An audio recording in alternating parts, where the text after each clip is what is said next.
दोस्तों, एक अमीर इंसान, एक गरीब इंसान और एक मिडिल क्लास में वैसे फ़र्क तो बहुत सारे होते हैं, लेकिन उन सभी फ़र्क की जड़ एक ही होती है और वो है उसका सोर्स ऑफ इनकम। तो जो गरीब इंसान होता है उसके पास कई बार कोई भी सोर्स ऑफ इनकम नहीं होता है, और जो होता भी है वो इतना छोटा होता है कि उससे अपना गुजारा करना भी उसके लिए मुश्किल हो जाता है। इसी वजह से वो गरीब होता है।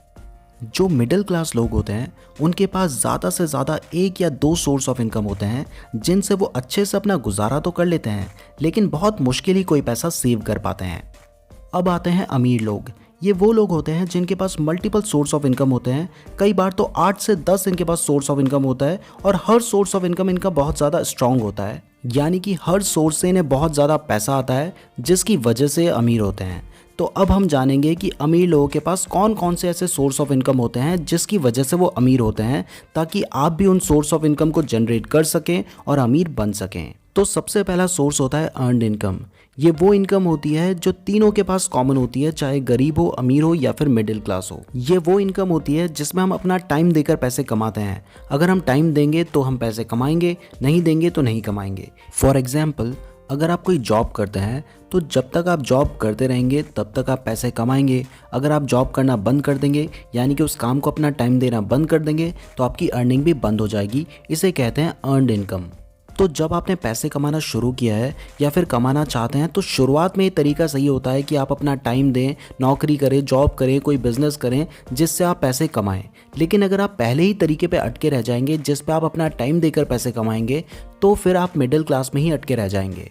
तो अगर आप गरीब या मिडिल क्लास से अमीर वाली कैटेगरी में आना चाहते हैं, तो अब मैं आपको जो इनकम सोर्स बताने जा रहा हूँ वो भी आपको जनरेट करने होंगे। तो सेकंड सोर्स ऑफ इनकम होता है प्रॉफिट इनकम। अब आपको नाम से ही पता चल रहा होगा, प्रॉफिट का मतलब है फ़ायदा। तो फ़ायदा हमें कब होता है?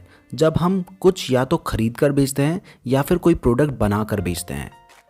अब सवाल उठता है कि आप इस सोर्स ऑफ इनकम को कैसे जनरेट कर सकते हैं। आप क्या खरीद कर बेच सकते हैं, या फिर क्या प्रोडक्ट आप बेच सकते हैं जिससे आपको प्रॉफिट इनकम हो। तो मैं आपको कुछ एग्जाम्पल बता देता हूँ।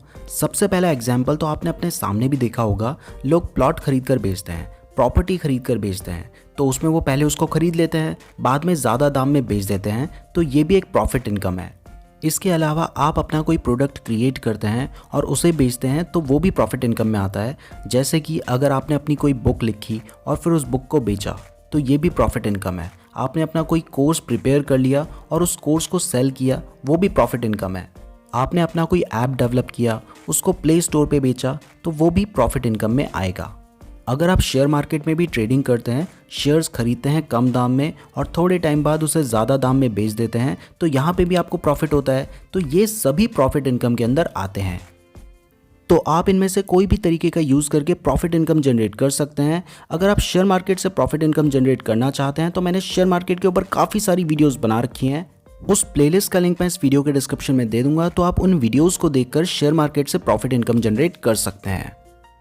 थर्ड सोर्स ऑफ इनकम होता है इंटरेस्ट इनकम। अब जो अमीर लोग होते हैं उनके पास बहुत सारा पैसा होता है, तो उस पैसे में उन्हें इंटरेस्ट भी तो मिलता है।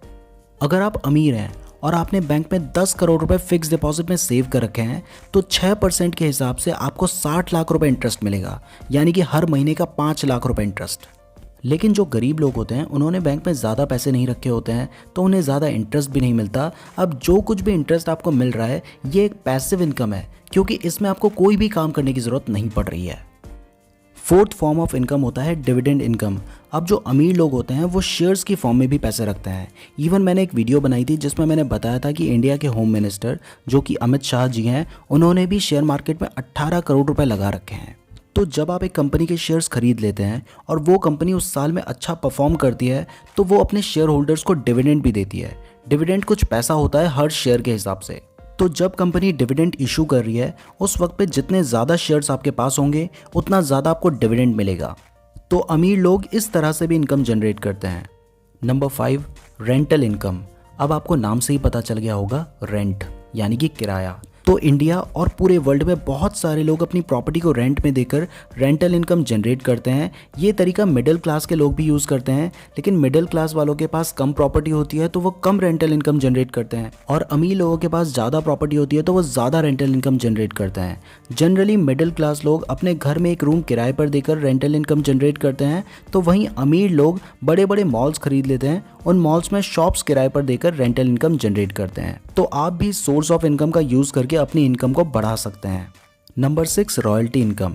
जनरली ये इनकम हर कोई जनरेट नहीं करता है, लेकिन बहुत सारे अमीर लोग इस फॉर्म का भी यूज़ करते हैं अपनी इनकम को बढ़ाने के लिए। रॉयल्टी इनकम वो इनकम होती है जब आप कोई कंटेंट क्रिएट कर लेते हैं और उस कंटेंट का राइट आपके पास आ जाता है। अब जब भी कोई उस कंटेंट को यूज़ करेगा तो वो आपको पेमेंट करेगा रॉयल्टी। तो अगर आप कोई सॉन्ग क्रिएटर हैं, मूवी क्रिएटर हैं, या फिर मेरी तरह यूट्यूब वीडियोस बनाते हैं, तो जब आप वीडियो बना लेते हैं उसके बाद उस वीडियो का, उस मूवी का या फिर उस सॉन्ग का राइट आपके पास आ जाता है। अब जब भी आपके अलावा कोई और आपके म्यूज़िक, आपकी वीडियो या फिर आपकी मूवी का यूज़ करता है तो वो आपको रॉयल्टी पे करता है। तो मान लीजिए आपने एक सॉन्ग क्रिएट किया और उस सॉन्ग को टीवी चैनल्स वाले अपने चैनल पे चलाना चाहते हैं, तो वो इसके लिए आपको पेमेंट करेंगे। सेम चीज़ मूवीज़ और यूट्यूब वीडियोस के लिए भी अप्लाई होता है।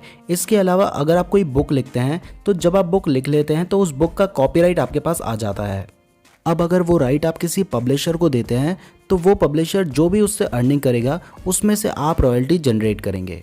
तो इसे कहते हैं रॉयल्टी इनकम। इसके अलावा भी बहुत सारे सोर्स ऑफ इनकम होते हैं। अब जितने ज़्यादा आपके सोर्स ऑफ इनकम होंगे उतनी ज़्यादा आपकी अर्निंग होगी और उतने ज़्यादा आप रिच होंगे।